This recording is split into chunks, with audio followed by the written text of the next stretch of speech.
patience in our sport is critical. Aerobic development takes time.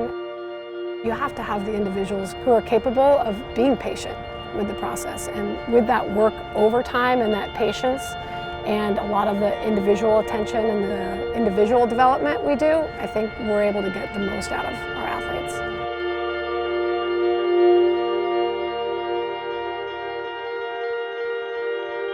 My name is Helen Lehman-Winters, and I'm the head cross-country and track and field coach at the University of San Francisco. We're going to get it rolling this morning because we recognize this is a little bit of a crazy week for people with classes starting. So we really want to take this time just to kind of get good quality aerobic running in and adjust to the schedule. My role as a coach and as a teacher is multifaceted.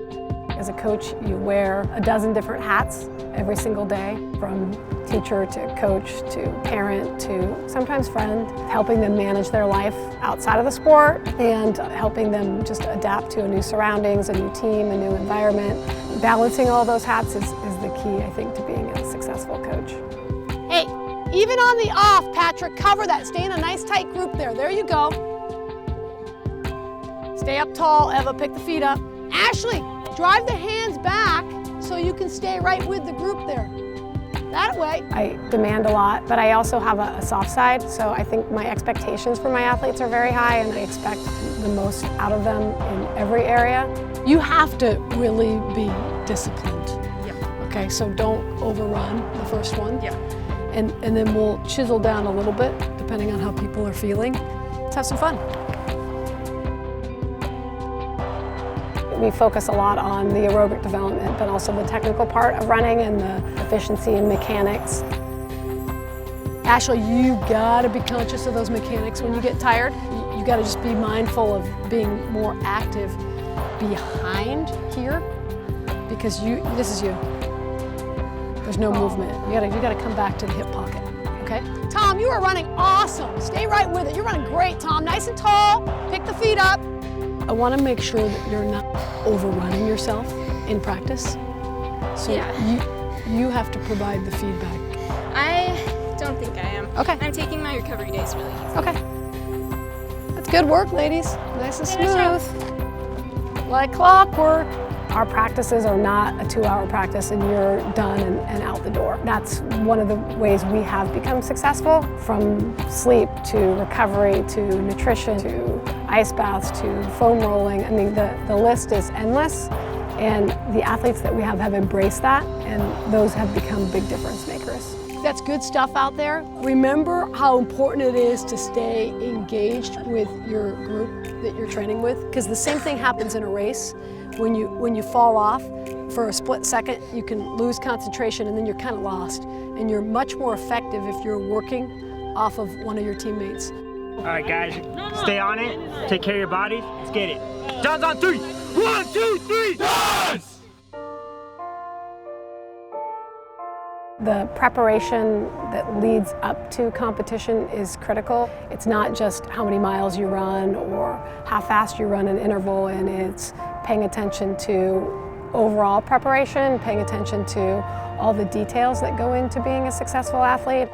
Shoulder to shoulder, don't spread out. Love each other. Nice and close. I want you to be real patient. I know. Because you're really excited. I know. And so, you know, that adrenaline rush gets you rolling, which is good. Yeah. But then you got to be patient. Okay. Okay? I will. All right.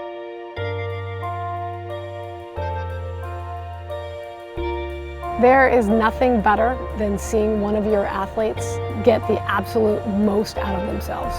That's Kazi from USF trying to win his home invitational. And battle to their maximum potential in a competition. And Dahlberg of San Francisco is going to win the individual title. And we've had some athletes in our program who just will battle and put everything that they possibly have on the line down to the finish. And some of these runners just look exhausted as they've laid it all out on the course, hitting the finish line. This is the thing that's really important. I know people feel individually like, oh, that wasn't that great. Be thankful for what you have, and recognize that We didn't expect it to be this magical thing, and we don't need it to be. It's a fast course, and everybody's in the race because of it. So, nice job. Way to go. Nice job. 1, 2, 3, yes! The satisfaction that you have as a coach when you see your athletes excelling in other areas beyond athletics, it's an amazing thing. Even looking at the development that your athletes have from when they're a freshman to when they're a senior, and recognizing that they're going to go out into the world, and some will continue with athletics, but most will pursue another avenue. And seeing that and recognizing what they've gained throughout the process of being here as a coach, that's way more important than anything else.